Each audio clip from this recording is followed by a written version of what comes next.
Selamat pagi anak-anakku. Pagi. Oke, hari ini kita akan melanjutkan materi kita pada minggu kemarin. Gimana kabarnya hari ini? Baik. Berarti bisa kita lanjutkan ya materi kita. Tapi sebelumnya dari absen dulu untuk mengecek kehadiran kalian. Siapa saja yang hari ini tidak masuk?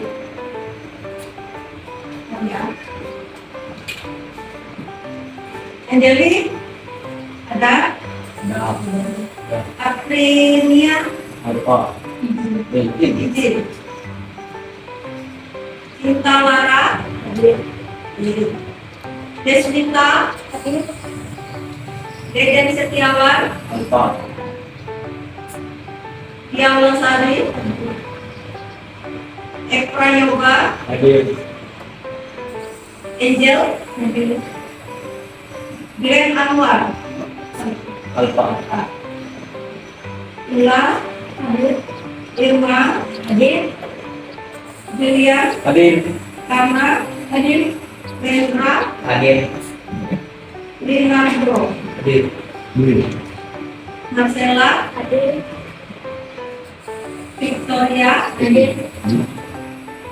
Yaya, berarti ada 3 siswa yang tidak masuk. Oke, nanti kita lanjutkan dan kita bisa mulai materi kita pada hari ini. Hari ini kita belajar tentang materi dampak sosial informatika. Dampaknya, apa dampaknya bagi kita ketika informatika itu kita nikmati sekarang? Dan informatika yang kita nikmati sekarang contohnya apa aja? Handphone sekarang termasuk informatika. Segala sesuatu yang ada di dunia manapun bisa kita akses lewat handphone dengan adanya internet. Sekarang handphone juga canggih ya, sudah bisa kita nikmati dan sudah kita pakai setiap hari tanpa handphone dan tanpa melihat dunia yang lain di media sosial. Contohnya kehidupan kalian pasti nampak, itu enggak? Apa rasanya tidak punya paket kuota? Galau, hampa, tidak tahu dunia. Bahwa kita hidup di dunia. Yang kita lihat itu dunia maya. Kalau sekarang dunia. Tapi lebih asik mana? Dunia maya atau dunia nyata? Dunia maya. Kalau lebih asik dunia maya. Asal jangan dunia maya. Kita lanjut masuk materi. Dari dampaknya sebelumnya kita belajar dulu sejarah perkembangan komputer. Pada minggu sebelumnya Ibu sudah bagi kelompok ya untuk kalian. Pada hari ini melakukan presentasi mengenai materi pada hari ini. Apa yang sudah Ibu kasih untuk kalian, nanti kalian presentasikan ke depan. Nah, kelompok yang lain boleh bertanya. Sejarah perkembangan komputer. Kelihatan enggak di depan? Jelas ya. Pertama kali ditemukan oleh seorang ahli matematika pada tahun 1822. Bayangkan berapa tahun sebuah komputer yang ada di depan mata kalian itu sampai saat ini yang kita pakai dengan sebutan komputer digital. Pertama kali itu ditemukan pada tahun 1822. Berapa tahun yang lalu? Ditemukan oleh Charles Babbage. Jadi mulanya Babbage bermaksud untuk menciptakan sebuah mesin hitung bertenaga uap yang dapat menghitung tabel angka. Mesin tersebut kemudian ia beri nama difference agents zero dan digadang-gadang sebagai komputer pertama dulu. Itu contohnya. Hanya untuk menghitung tabel angka. Ini contoh cikal bakal komputer digital, komputer pertama yang dikembangkan, yang digital ya. Kalau yang tadi, yang Charles Babbage tadi, dia bukan yang digital. Jadi yang cikal bakal pertama kali komputer diciptakan sebelumnya yaitu pada tahun 18 Ya, 1822, tahun 1822. Nah, kita bakal komputer digital ini nih. Terus komputer digital pertama kali, kalau yang tadi kita bakal, yang pertama kali dikembangkan oleh Cornelius, seorang insinyur mesin asal Jerman. Sebelum Perang Dunia Kedua pecah, dia membangun komputer digital pertama yang bernama Z1 yang dapat diprogram, dan pada tahun 1930 di ruang tamu orang tuanya di Berlin, dia merakit plat logam pin dan menciptakan sebuah mesin yang dapat melakukan perhitungan tambah dan kurang. Ini ditemukan oleh Konrad Zuse, seorang insinyur mesin asal Jerman. Pada tahun 1936 di ruang tamu orang tuanya yang tadi ya, kita digital yang pertama. Terus pada tahun 1970 itu disebut sebagai era kelahiran komputer pribadi. Kebetulan ya? Iya. Datang nggak? Datang. Iya, ditandai dengan munculnya Zero Auto, sebuah komputer pribadi yang dapat menjalankan perintah seperti mengirimkan email dan mencetak atau print dokumen. Satu hal yang paling beda dari Zero Auto adalah desainnya sudah menyerupai komputer modern, sebab komputer ini telah dilengkapi dengan mouse, keyboard, serta layar. Ada mouse ini, keyboard, dan layar ini monitornya. Jadi itu dia era kelahiran komputer digital. Ini dia komputer modern abad 21. Ini salah satu contohnya. Ini laptop ya, yang lebih portable lagi, bisa masuk ke tas, dibawa kemana-mana, dipakai di mana saja. Lebih simpel lagi dari perangkat komputer yang ada di depan Anda. Oke, ada yang bertanyakan dulu dari materi yang Ibu jelaskan? Ada yang bertanyakan? Kalau tidak ada, berarti Bu Silver silakan salah satu kelompok maju ke depan untuk mempresentasikan hasil diskusi mereka. Silakan salah satu kelompok maju ke depan, dan kelompok yang lain akan menjawab atau mengisi LKPD ya, yang Ibu bagikan ini.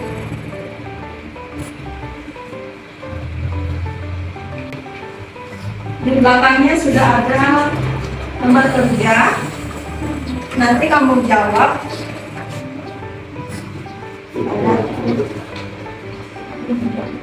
Ada tulis nama dan kelasnya di belakang. Kamu bagikan juga.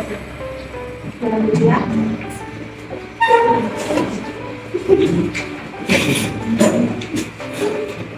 Sudah siap? Nomor 1, silakan maju ke depan. Untuk yang lain silakan tulis nomor jawaban yang ada di LKPD-nya. Ditulis jawabannya.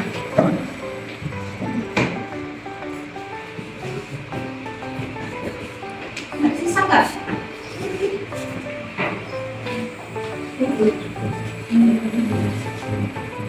Oke, silakan.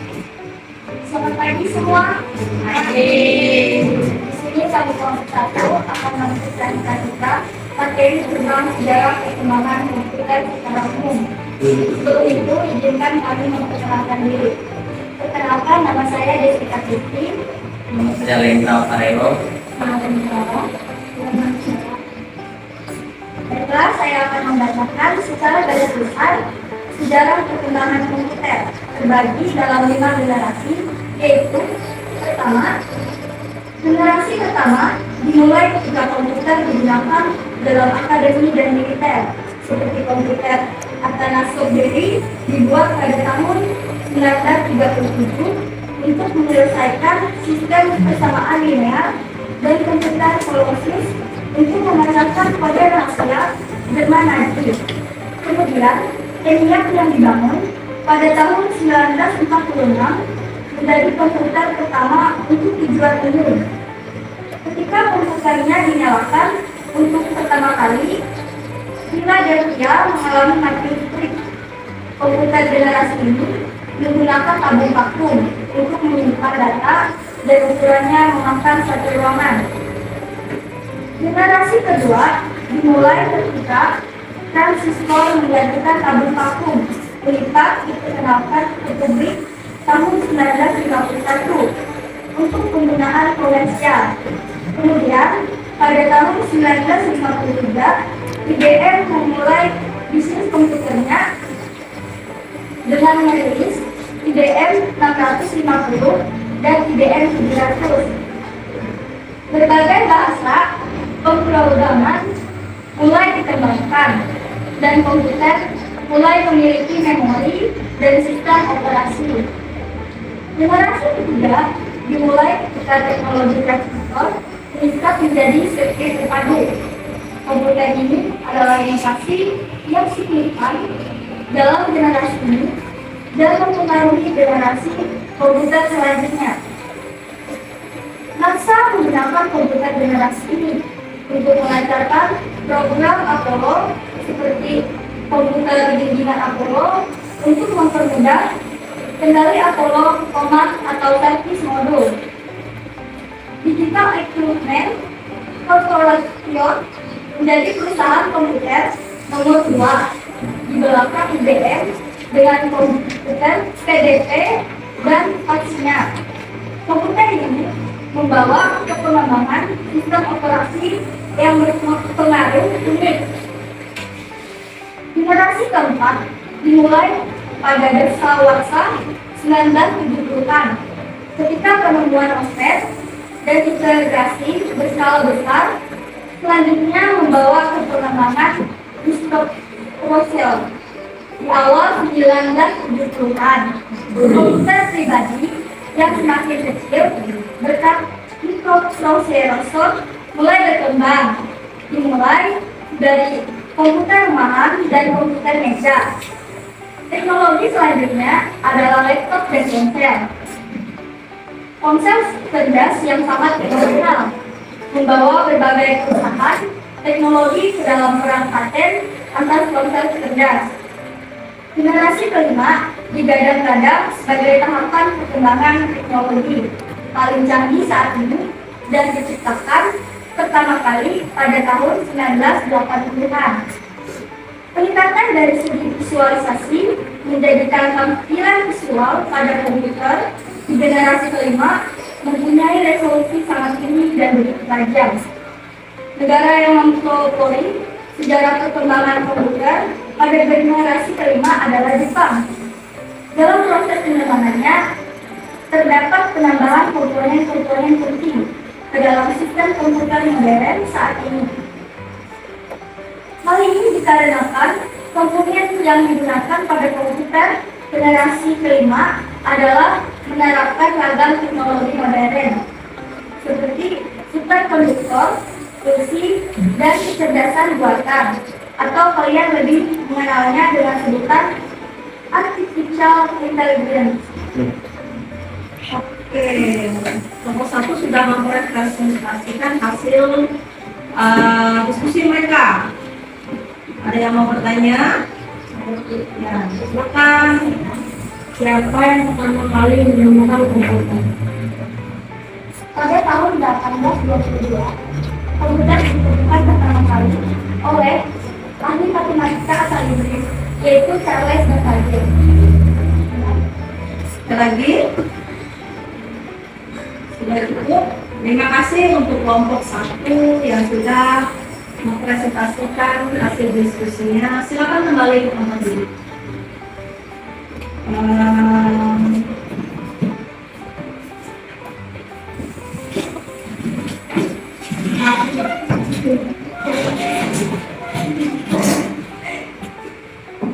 Dari pembelajaran yang sudah kita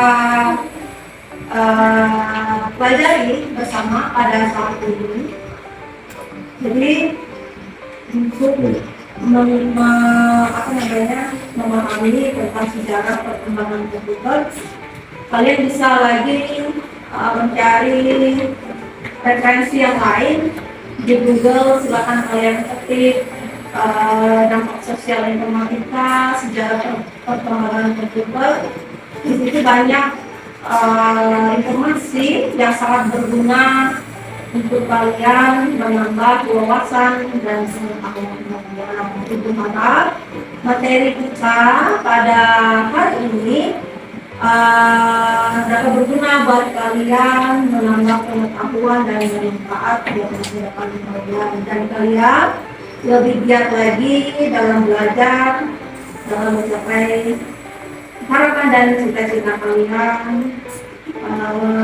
Dari waktu ke waktu memang proses tidaklah mudah, tetapi diyakin kalau kita mau berusaha dan kita mau belajar lebih giat lagi, keberhasilan itu tidaklah sulit dicapai. Ya, demikian materi kita pada pagi hari ini. Ucapkan terima kasih untuk perhatian kalian dan silakan kalian kembali ke kelas untuk melanjutkan materi selanjutnya. Selamat pagi. Pagi.